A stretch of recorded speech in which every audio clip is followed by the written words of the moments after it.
This is your host, Dan Stafford, with the Midwestern Geek and Cali podcast. Podcasting from 42 Tardis Way here in lovely Temecula, California, summer's winter home. This show will cover technology, science fiction, the paranormal, and all things geek. So thank you for stopping by, and please hang around and listen and enjoy the show. Good evening. This is your host, Dan Stafford, with the Midwestern Geek and Cali podcast. And I've got some fun stuff to talk about tonight. So let's get on with it. I've got quite a few things I want to cover, so I don't want to burn up too much time while I'm still not doing the Y word on the video yet here. All right. So of course, you're going to find links to articles supporting most of this in the show notes on episode 51 at www.midwesterngeekandcali.com. And of course, you can always find us on Twitter at Midwest Geek Cali, and you can find Midwestern Geek and Cali in discussion groups on Facebook and also on YouTube. So, first story up tonight. What is RCS, the successor to SMS? In other words, they're wanting to replace text messaging with a much more rich media experience. And I think all of you know my opinion on this particular subject that text messaging as it currently stands is an uncluttered medium that uh, allows for quick, easy, uncluttered, unbusy communications that are very direct and to the point. And I think that's a needed thing. Obviously, they're going to set up our RCS to default back to SMS if both phones aren't capable. However, for the most part, if both phones are capable of RCS, it will go to RCS, and this is not going to be a long time down the road. This is coming soon. So I don't know what you all think out there, but I'm thinking I'm almost wanting to figure out another application that will just do text chat. Yeah, because we really need something like that. So anyway, that's Google and all kinds of cell phone carriers. So get ready. Here it comes. You're gonna have to figure out how to deal with it. Do you want to clutter it up like everything else, or do you want to maybe keep it simple and keep it direct? That's gonna be up to everyone how they use it, I guess. All right, next up, electronics recycling innovator is going to prison for trying to extend computers' lives. All right, this is what I gathered from this article is this guy has been trying to revamp older computers that would otherwise go into landfill, help out people that can't really afford more modern machines. Basically, he has been burning copies of the recovery disks that would allow a person to reinstall Windows on a corrupted machine with a corrupted version of Windows, or put it basically back to factory. You know how the machine always bugs you to burn a copy of your factory disks? Well, basically those. These machines already have Windows licenses. It sounds to me like the court didn't really understand what it was the guy was putting out because it's basically a copy of what's already on the computers, and it's just a physical copy that people can boot from. These things already have a software license that goes with the machine, and it's the factory partition, I believe, off the hard drives or something very similar that's available already with the Windows that would allow them to resurrect these machines.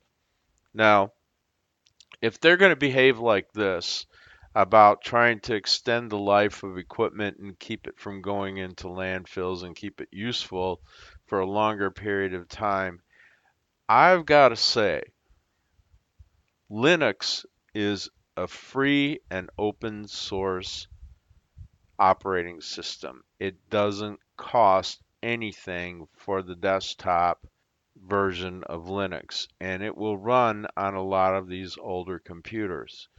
I think folks that are having trouble with affording PCs need to kind of be taught how to use Linux. It comes with free Office software and quite a few other free software items involved. There's quite a bit of productivity software available. I'm recording this audio cast on a Linux machine right now with Audacity, and that's free and open source software. So there's an awful lot you can do with a Linux machine. Email, surf the web. I've got Google Chrome on here. I've got Firefox on here, and quite a few other cool things. And yeah, it's a little different than Windows, but it still does perfectly fine and it's free. And you could just wipe these older computers and put Linux on there instead and teach people how to use them if you're going to go that route. And there you go. You know, then there's no worry about copyright because it's open source. It's perfectly legal. There's no copyright issue involved. You know, you're just not modifying the software at all. You just put it on there as is. And people can learn Linux. And I guess, those who are trying to be nasty about things to those who can't really afford high-end machines and high-end operating systems, well, there's no need for them to even be involved anymore. So this fellow, when he gets out of serving whatever time they gave him, I don't think it was super long, but once he gets back out, I'd suggest if you're going to continue. And now he was doing a lot of other electronics recycling too, so he was keeping a lot of electronics from going into landfills, and it was starting to get pretty successful. So maybe that might have something to do with the way this is going down, but that's always theory and conjecture. So I don't want to go too far down that road, but I definitely want to advise that people start considering using Linux, especially when it's time to, keep an older machine alive. Hardware's still fine, but the software is out of date. All right, well, convert it over to Linux and give that a try for a while. Yeah, I mean, what's it going to hurt if you're going to junk the thing anyway? Try it. Then you got something to play with, and if you wind up blowing it up in the process, well, you learned a lot, and then it was going to go in the trash without doing that anyway. So, just a thought. Yeah, my next story up is scientists found that the soul doesn't die. It goes back to the universe. Now, this is touching on the same kind of quantum computer, the brain as a quantum computer thing that I was talking about a ways back. And they're actually talking more about a physical process in the brain that supports the idea of the brain as a quantum computer and how the brain stores quantum information and feeds it back into the quantum energy field of the universe. It's pretty interesting. This is an article I enjoy. Obviously, I can't take anything life after death too seriously, but it kind of fits in with my own personal take on the way things are, and it looks like an interesting article to me. I read it through, and I'd suggest that folks give it some consideration. So, next up, on Facebook, there was a question posed, should we go to the moon next or Mars and why? And I have some pretty strong opinions on this. And I said that I would answer it in my next episode, and here it is. I think we should go to the moon first. I think it's more important to go to the moon first for several reasons. Number one, the moon is 2 or 3 days travel away from Earth. So getting a colony set up and able to survive on the moon is a lot easier, a lot less expensive, You're very nearby the Earth in case things go wrong and you need to evacuate. It's going to be a lot easier to supply. And then on top of it, the moon has 1/6 of the Earth's gravity, no atmosphere, and almost perpetual sunlight in some areas of the moon. And why are those things important? Well, 1/6 the gravity, it's easy to launch something off the moon, especially with a magnetic launch system that can launch multiple payloads, with payload every few minutes, basically, with magnetic launch system that does not have to deal with atmospheric friction on launch and heating up the spacecraft that are leaving the surface of the moon. And then on top of it, the solar energy can be used to power the electromagnetic launchers. And from the moon, it's very easy to use a system like that to get to the rest of the solar system. I mean, everywhere in the solar system, Mars included. The moon is a far more logical next step than Mars is because Mars is a lot harder to reach. And with a solid spaceport and base on the moon and manufacturing facilities on the moon that use lunar materials to basically become a manufacturing hub for spacecraft going out to the rest of the solar system. Now, all of a sudden, we have a facility that's close enough to Earth to support Earth orbit operations and full-on solar system operations. It's such a great waypoint to the rest of the solar system that it's not even funny. It really enables us to do a whole lot more if we go to the moon for a whole lot less. It makes sense. And then right after that would be, once that's fully established, Mars would make the next most sense. Now, it's necessary to get human beings living in a sustainable fashion off the Earth so that we don't have all of our eggs in one basket should like a comet or a huge asteroid come and smack into the Earth. If there's a sustainable colony on the moon that could literally, come back to Earth after the effects of an asteroid, fade away, well, there's just so many reasons why going to the moon makes more sense. First, I am not saying that the moon or Mars are an either or proposition. They're not. One definitely leads to the next. And the first one that should happen is the moon for all the reasons I just named and several more. So that's my take on it. I think we should go to the moon first, and I think we should use the moon as a launching point to the rest of the solar system and building infrastructure in orbit around the Earth, including cleaning up all the debris that we've got orbiting the Earth from earlier spacecraft. We should be, using robotic probes, or not really probes, but robotic spacecraft in Earth orbit to go out and clean up all the flying debris that's orbiting around the Earth so that it becomes less dangerous to operate in Earth orbit. And that could be a lot of automated small robotic spacecraft that were doing that. So it all fits together that way. Mars is a lot harder. Yeah, is it a grand gesture? Sure it is.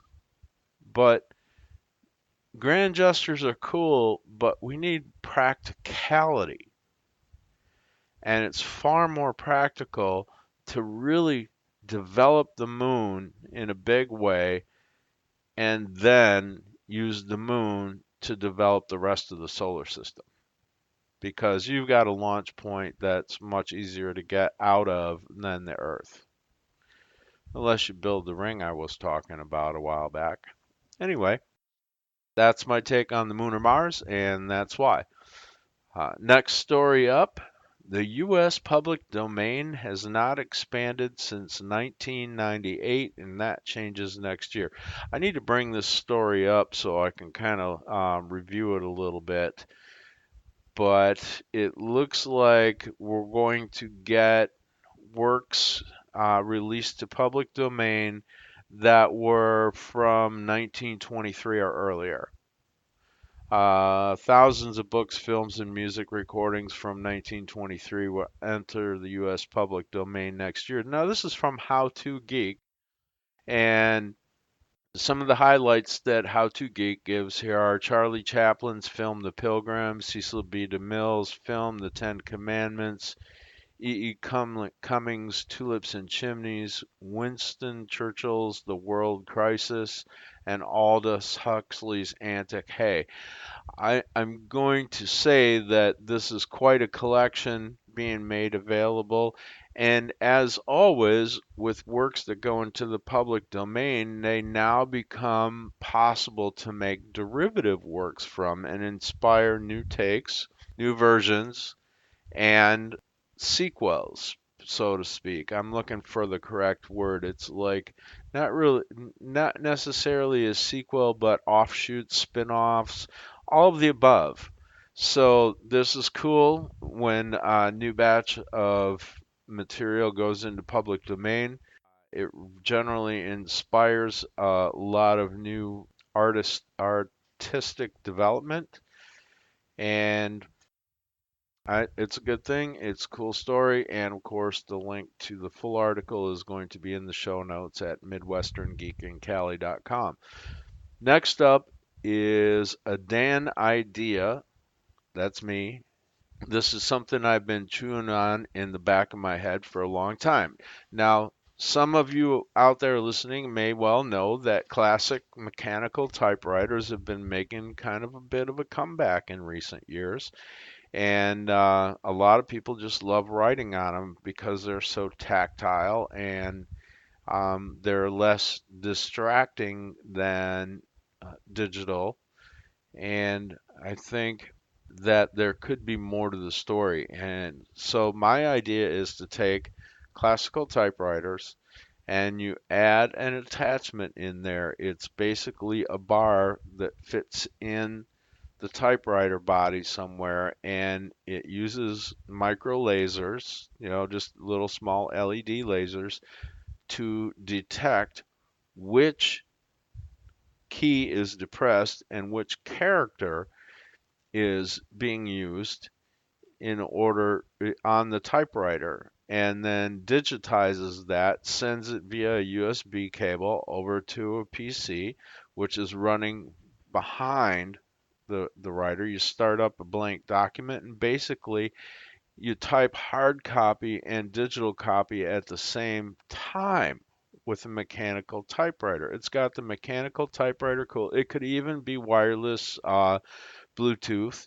to the PC, so the PC could be across the room, not having to worry about staring at the screen. Or even with battery operated system, that the thing could just be going to a document in a flash drive, for that matter. And it would also scan the font of the typewriter so that you had a matching font, the exact same font as the typewriter has, even down to the flaws, because it would scan the actual metal stamps on the end of the typewriter arms, actuator arms. And you would take this and basically you would allow classic typewriters to now become an actual input keyboard for PCs as well. Yet you would retain the tactile function, the sound of the typewriter, ding, ding, the kind of hypnotic sound of a typewriter at work would be preserved. The non-distractive factor, as long as you kept the screen away from the person actually doing the work, yet it's all in the background going into a document in a flash drive or on a PC. And hey, if somebody can develop that idea and make it actually happen, there you go. That's a kind of cool one. I'd love to see that happen, and I think it would resurrect an awful lot more typewriters, actually. So, on to the next and last story for the evening. Lowrider bicycles and tricycles.